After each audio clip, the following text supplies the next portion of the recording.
Hi friends, स्वागत है आपका अपने इस channel the real M classes में। फिर से 9 बज चुके हैं और हम हाजिर हैं अपने नए वीडियो के साथ। फ्रेंड्स, सबसे पहले मैं आप सभी का शुक्रिया अदा करना चाहता हूँ। Thank you very much for supporting us. बहुत सारे लाइक्स सब्सक्राइब्स हमें मिल रहे हैं। बहुत सारे लोग हैं जो हमें फ़ोन कर रहे हैं, मैसेज कर रहे हैं, टेक्स्ट कर रहे हैं कि सर आपका चैनल बहुत अच्छा है, बहुत अच्छी वीडियोस हम डाल रहे हैं। आपका बहुत बहुत शुक्रिया। Thank you very much, thanks a lot. ये सफ़र ऐसे ही चलता रहेगा, हम ऐसे ही आगे बढ़ते रहेंगे अगर आपका साथ रहे और आप और भी हमारे साथ जुड़े रहें, आपके कमेंट्स लगातार हमें आते रहें। फ्रेंड्स, अभी आज का जो वीडियो है वो हमारा हम डाल रहे हैं क्लॉक रीडिंग पर। कुछ मेरे स्टूडेंट्स हैं जिन्होंने मुझसे कहा कि सर हमें घड़ी देखना नहीं आता। घड़ी तो हम देखते हैं, हिंदी में हम घड़ी देखते हैं, 2 बज चुके हैं, 2:15 बज रहे हैं, 2:30 बज रहे हैं, बट इंग्लिश में इसको कैसे बोलते हैं? बहुत सारे लोग हैं जो घड़ी जब देखते हैं और इंग्लिश में अगर किसी ने पूछा व्हाट इज द टाइम तो बोलते हैं इट्स 2:15, 2:30 या 1:15, 1:30, 1:45। This is the wrong way dear कि हम घड़ी बताएं या टाइम बताएं, ये बहुत रॉन्ग तरीका है। तो फिर सही तरीका क्या है? आइए आज हम घड़ी देखते हैं।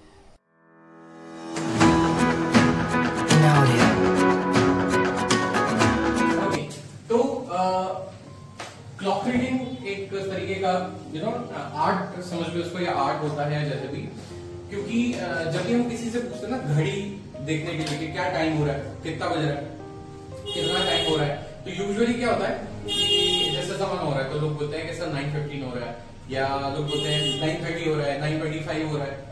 ये घड़ी बताने, ये टाइम बताने का बहुत गलत तरीका है। ठीक है, टाइम ऐसे कभी नहीं बताया जाता। घड़ी देखने के लिए एक प्रॉपर तरीका होता है, एक प्रॉपर वे होता है जिसको हम बोलते हैं। ठीक है, अभी देखो ये एक घड़ी बनी हुई है, एक वॉच बनी हुई है। अच्छा, सबसे पहले तो मेरा एक सवाल है कि व्हाट इज करेक्ट, वॉच और क्लॉक? सबसे पहले तो इसका आंसर दो, व्हाट इज करेक्ट? क्लॉक सही है या वॉच सही है? अच्छा, चलो तुमको पता है इसलिए बता दिया। ऐसे रीजन भी बता दो। चलो, दीवार पर है तो क्लॉक है, हाथ पर है तो वॉच है। ठीक है, दोनों का मतलब घड़ी होता है। अच्छा, ये एक वर्ब है जिसका मतलब होता है देखना, वॉच मतलब देखना। ठीक है, बट रिस्ट वॉच बोलते हैं। ये मेरे हाथ में रिस्ट वॉच है। ठीक है, मेरे हाथ में रिस्ट वॉच है। तो वॉच और क्लॉक दोनों में क्या फर्क है? क्या फर्क है दोनों में? एक दीवार पर होती है और एक हाथ में होती है। ठीक है, एक दीवार पर होती है, एक हाथ में होती है। ठीक है, हाथ में कौन सी होती है? वॉच होती है, दीवार पर क्लॉक होती है। क्यों दोनों का नाम ये रखा गया? हाथ में जो होती है उसको रिस्ट वॉच क्यों बोलते हैं, और जो दीवार पर होती है उसको वॉल क्लॉक क्यों बोलते हैं? हैंड होती है, करेक्ट, और बड़ी होती है। हाँ जी, नहीं पता? रिस्ट वॉच को वॉच इसलिए बोलते हैं, वॉच यानी होता है देखना, नजर में होना कोई चीज। वॉल क्लॉक को आप हमेशा नहीं देख सकते। मान लीजिए कि दीवार पर घड़ी लगी हुई है तो इसको आप हमेशा नहीं देख सकते, ये आपकी नजर में हमेशा नहीं है। अगर आप किसी और रूप में हो तो इसको देखने के लिए आपको यहां आना पड़ेगा। बट रिस्ट वॉच आपके हाथ में होती है, आप जब चाहो ऐसे हाथ उठा के देख सकते हो। ठीक है, तो this is in your watch, this is in your watch, आपकी नजर में है ये। ठीक है, आपकी निगाहों में है ये, इसलिए इसको हम कहते हैं रिस्ट वॉच। और जो दीवार पर लगी होती है इसको हम कहते हैं वॉल क्लॉक। ठीक है, तो दोनों को देखने का एक तरीका होता है। वो तरीका क्या होता है वो अभी हम देखेंगे। ठीक है, सबसे पहले ये हमने घड़ी बना के रखी हुई है। इसमें मिनट्स और आवर्स 2 नीडल्स होते हैं। अगर हम छोटी नीडल की बात करें, मान लीजिए मैं छोटी नीडल बना रहा हूं 2 की तरफ, 2, एंड बड़ी नीडल बन रही है 12 की तरफ, तो ये कितना बज रहा है? 2 बज रहा है, 2 o'clock, 2 बज रहा है। हिंदी में बोलेंगे तो 2 बज रहा है।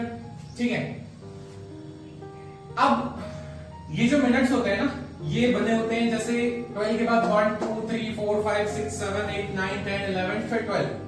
बट इसके अंदर भी डिजिट्स होते हैं, इनके मिनट्स होते हैं। राइट, अगर हम देखेंगे ये जो 1 है, ये 1 इज इक्वल टू 5 होता है यहाँ पर। अगर ये जो आपका बड़ी नीडल है ये अगर चलते चलते यहां आ जाए ना तो आप क्या बोलोगे? 2:05 हो रहे हैं। आप नहीं बोलते 2:01 हो रहे हैं। बट आई तो घड़ी किस पर है? 1 पर है। आई किस पर है?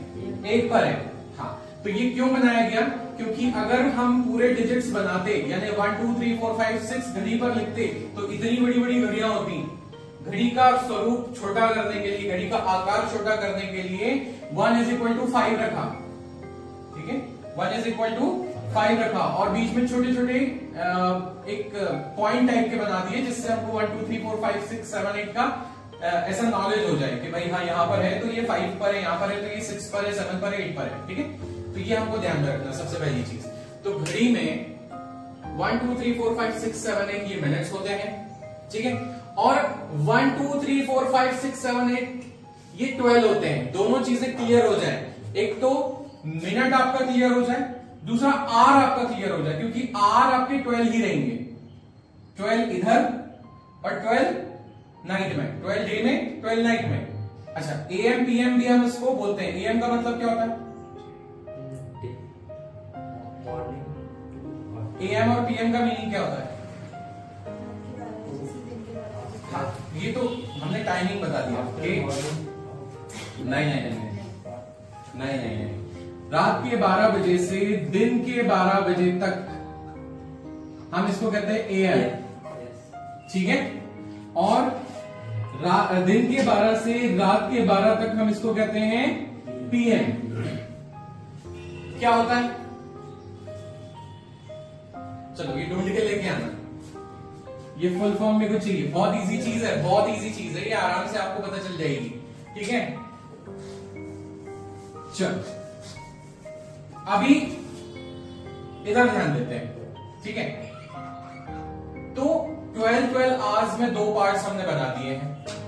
अच्छा, आपको पता होगा कि कुछ क्लॉक्स 24 आवर्स के उसमें भी होती हैं। अगर आप अपनी घड़ी, मोबाइल की घड़ी को चेंज करोगे तो 24 आवर्स के फॉर्मेट में भी चली जाएगी। रेलवे की स्पेशली घड़ियां जो होती हैं वो 24 आवर्स के फॉर्मेट में होती हैं।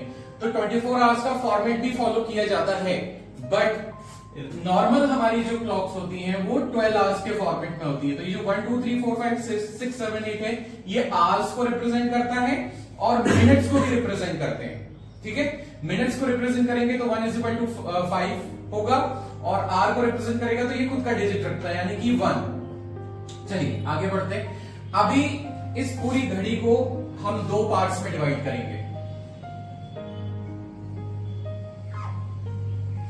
ठीक है, मुझसे थोड़ा सा लाइन सीधी नहीं बनी है ना, आप लोग सीधी बनाना। ठीक है, 12 और 6 के बीच से हम एक लाइन, एक इमेजिनरी लाइन बना लेंगे। ठीक है, अब हमको ध्यान ये रखना है कि अगर हमारा मिनट का कांटा इस पोर्शन में है, इधर से यानी कि 12 से 6 के बीच में है, ठीक है, तो हम इसको कहते हैं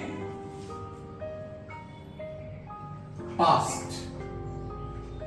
ठीक है, और अगर ये इस 6 से 12 के बीच में है तब हम इसको यूज करते हैं टू। ठीक है, और नियम लगेगा ये वाला, पास्ट टू। पहला वाला रूल लगेगा जब मिनट का कांटा इस तरफ हो। ठीक है, और दूसरा वाला रूल लगेगा जब मिनट का कांटा इस तरफ हो, राइट और लेफ्ट। अभी राइट लेफ्ट का नहीं बता रहा क्योंकि राइट लेफ्ट में कंफ्यूज होगी, मेरा राइट कुछ और हो जाएगा, आपका राइट कुछ और हो जाएगा। तो सीधा सिंपल समझ के रखो कि जो 12 से 6 के बीच में है, ठीक है, वो आपका पास्ट है, और जो 6 से 12 के बीच में वो आपका टू है। हमको इतना ध्यान रखना है। ठीक है, और नियम लगेगा ये। अब मान लीजिए 2 मिनट के लिए आपका छोटा नीडल जो है वो 2 पर है और बड़ी नीडल जो है वो 1 पर है। तो हिंदी में क्या हुआ, ये 2:05 हो रहे हैं, 2:05 हो रहे हैं। बट जब हम इंग्लिश में बोलेंगे तो क्या बोलेंगे, मिनट पहले बोलेंगे 5 पास्ट 2। क्या बोलेंगे, 5 पास्ट 2। और हमेशा डिजिट लेना है बाहर वाले, अंदर वाले नहीं लेना। जो हमने बाहर डिजिट लिखा है ये लेना है, अंदर वाले डिजिट नहीं लोगे। बात समझ में आ गई? चलो कैसे होगा? 5 past 2। चलो ये कांटा हमारा जो है, ये नीडल जो है हमारी, यहां से बढ़ते बढ़ते आगे 2 पर।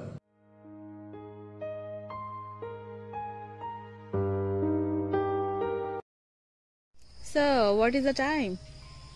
It's 4:30। अभी 4:30 बजे हैं और अभी का समय है, इंग्लिश में अगर हम इसको बोलते हैं तो ये होगा 4:30।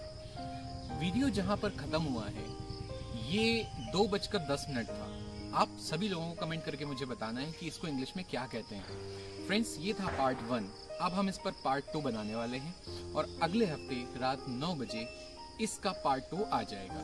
तब तक आप लोग कमेंट करिए और मुझे बताइए कि ये जो टाइम था जहां पर वीडियो हमारा एंड हुआ है, इसको इंग्लिश में क्या कहते हैं। और हाँ, लाइक करना, सब्सक्राइब करना बिल्कुल ना भूलें। शेयर करें इस वीडियो को अपने उन फ्रेंड्स के साथ जिनको समय देखना इंग्लिश में नहीं आता। मिलते हैं अगले वीडियो में।